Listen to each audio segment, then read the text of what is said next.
បន្ទាប់ពីអ្នកនរគ្នាបានចែករំលែករួចរាល់ហើយវាអត់អាចបើកវាថា Facebook អីវាមិនបើកចេញទេដោយសារតែហ្នឹងជាកម្មវិធី IPA ដែលខ្ញុំបានតម្លើងអញ្ចឹងជាត្រូវយើងចូលតាមកម្មវិធី jailbreak សិនមកនេះអំពណ៌លឿងនេះបើកវាមកតើមកយើងចុច refresh app registration គេលើវាមកចឹងវាធ្វើការ restart កុំព្យូទ័រយើង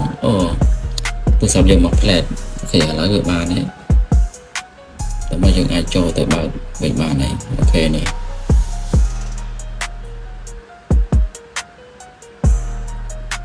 តែនេះវាចប់ update អញ្ចឹងយើង update ទៅយើងអាចប្រើបានវិញហើយអញ្ចឹងវាមានតែប៉ុណ្្នឹងទេគ្នាយើងគាត់សួរថាពេល jailbreak ហើយមិនបើកកម្មវិធីអស់នឹងអត់បានអញ្ចឹងខ្ញុំធ្វើវីដេអូនឹងបញ្ជាក់ដល់អ្នកទាំងអស់គ្នាហ្មង